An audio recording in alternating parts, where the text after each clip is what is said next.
Take a deep breath. That's what I tell myself. I tell myself to keep on singing about it. Thread.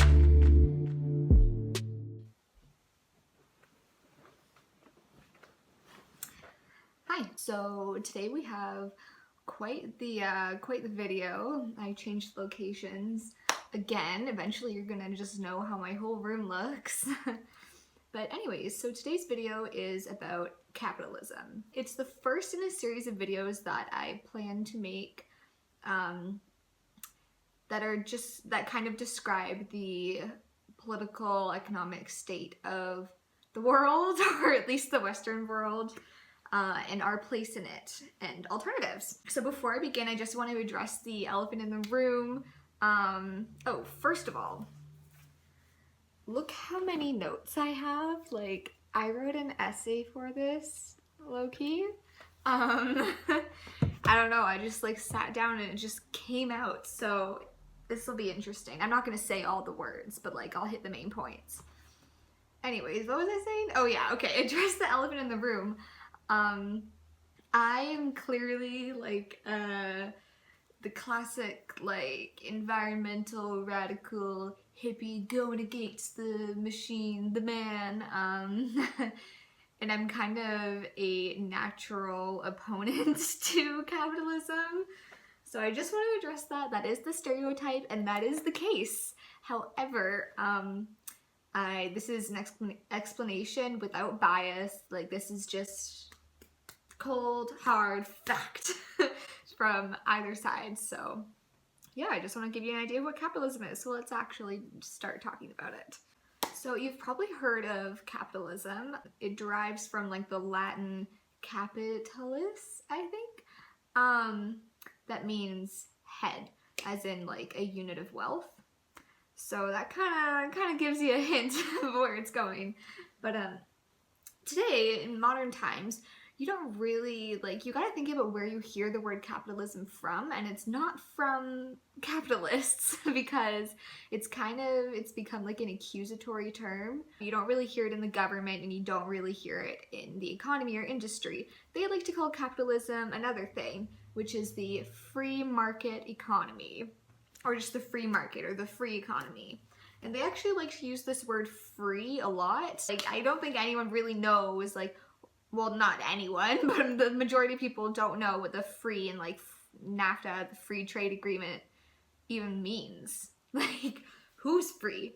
It's funny because actually, like, the capitalist system promotes anything but freedom for non-industry owners. It's the opposite of freedom. We're like slaves to the capitalist system. Anyways, this isn't gonna be biased, so I'm just gonna continue. So capitalism is everything. It controls everything, arguably, in most of the world. Just considered like the most powerful countries in the world, and like this is just like a fact. It's not like fortunate or unfortunate or like anything, but the US is the most powerful country in the world, and that's a capitalist country. But it's not like the US started it all. Capitalism actually started around 500 years ago in England, where a lot of things start, or seem to start. So it started there. It like rose out of feudalism and mercantilism, which like went into enclosures, and then all of a sudden, bam, the Industrial Revolution happened. I should be a history teacher, but no, that is how it happened. The Industrial Revolution happened. If you don't know what that is, that's just kind of like the sudden mass creation and innovation of a bunch of new technologies and machinery that are typically labor saving. Okay, it stopped recording, so I went and put some lipstick on. Fuck the fourth wall. So, the Industrial Revolution. From the Industrial Revolution and feudalism and stuff, capitalism basically arose. You don't need to know all the like intricacies of it. We might get into it later, but probably not. So anyways, so it rose in England, and then England was like a powerhouse, it then went to all the countries that England imperially consumed, which were a lot. Pretty huge empire, even though we might not we kind of forget about it and don't think about it nowadays, but yeah, so a lot of our current culture was founded off of English culture and these ideas, such as capitalism. So now capitalism is kind of just like the dominant global political force. If you want like a quote-unquote definition, which I'll like put right here, capitalism is an economic and political system in which a country's trade and industry are controlled by private owners for profit rather than by the state. The state would be the government. So this means that private businesses are in control of prices, wages, and jobs, all of which, you know, control a lot of other things like housing, affordability, working conditions, happiness, GDP, healthcare, education, like, you know.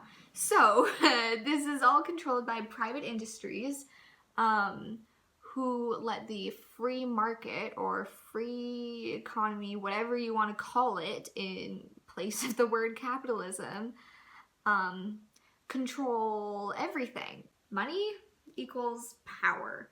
And that power, we see it in a bunch of stuff, from white collar crimes that hurt millions but are hushed up, rarely even hear about them, to industry subsidies in like political campaigns for a specific party. Just even how Trump was elected. Like, I'm sorry, I'm all over the place. Why are we talking about Trump? He can run businesses so well, so he can run the country. Now, I'm just confused on where running a business has any congruency with running a country. Like, I keep having to pause because I'm like so jumbled and I could easily just like ramble about this forever. So the overlying motto of capitalism, if you will, is simply put, extract as much money as possible from this resource, be it oil or whatever, by reducing costs, which would be wages, environmental protections, time costs of permits, etc. And when that resource is sucked dry, go someplace else, usually a vulnerably desperate developing country, and extract some more from people and by people who can't afford to not do it, but not paid living wages at all. What is it?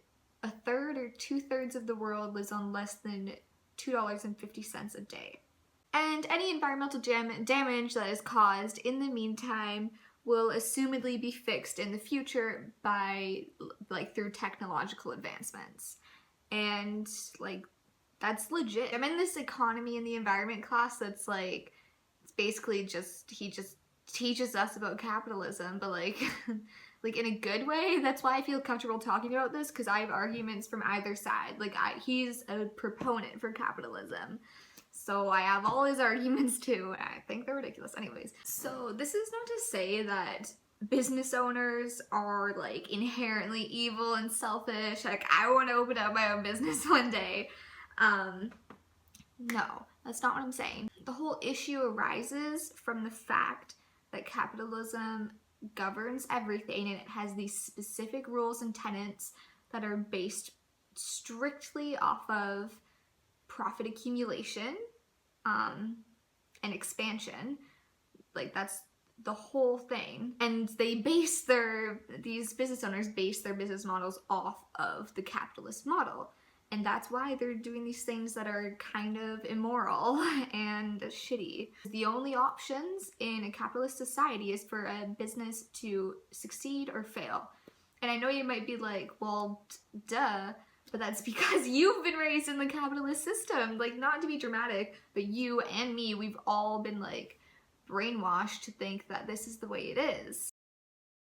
So proponents of capitalism say that capitalism benefits society by creating jobs and redistributing wealth. Well, how is this wealth redistributed?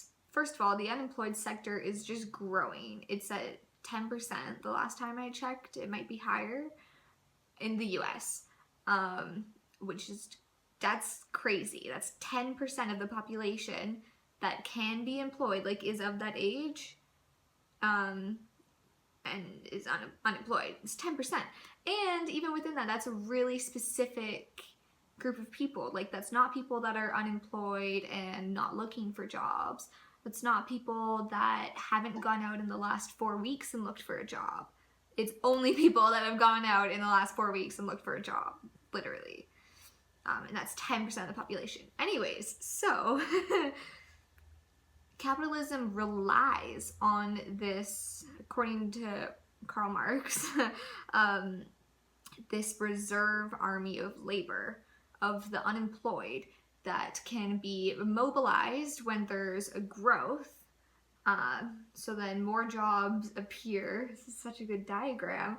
And people go in and fill those jobs, but then as soon as it hits a plateau or starts to decline, those people are laid off.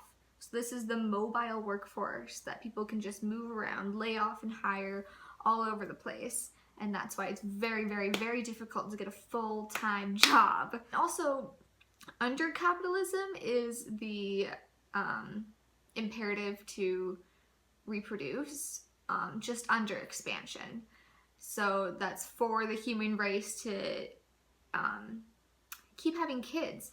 And that's not like, it's not written on the wall like, let's all, every one of us have kids. But you see it in the media, all these ways that the ideal life is communicated to you.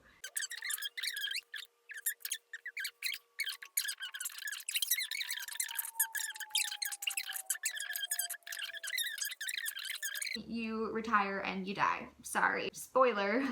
I might not even go off on that life rant because it's like just a lot to dive into. The whole idea is that this ideal life is very individualist. Instead of consumption being centered around a unit, like a community where there's reciprocity and just sharing and all that good stuff, it's about you. So instead of consumption being like this, consumption is like this.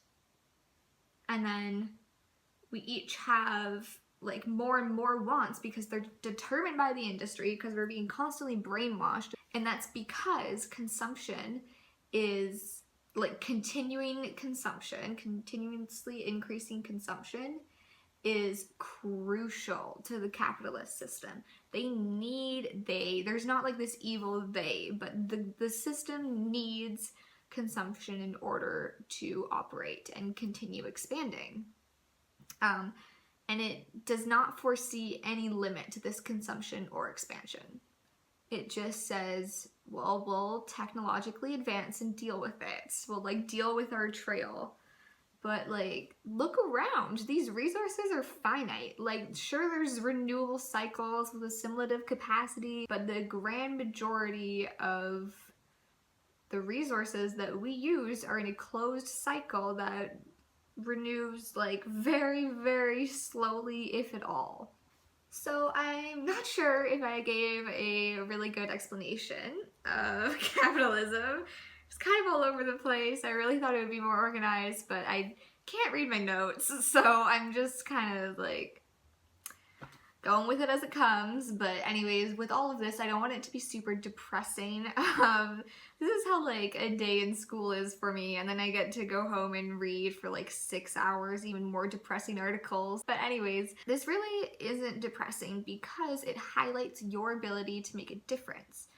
And this is why minimalist movements are so important. Stuff like eco-villages, sharing your clothes, decluttering your life and not consuming as much, reducing and reusing, not recycling, I mean recycle, but mostly reduce and reuse, living in tiny houses or just small spaces in general, cohabiting with people, being vegetarian or vegan or plant-based, or just not consuming as many animal products, only buying fair trade stuff. Yeah, I'm gonna make a whole video on alternatives and how to actually get them started in your life. These alternatives to the capitalist system are consumption choices. It's just re-examining your needs on your own terms, and this is like so freeing. No one is telling you what you need. You're the only one who knows. I can promise you that the majority of the products around you right now were produced that way, unless they say fair trade on them. That's actually going to be a new video series I'm making, which I'm really excited about.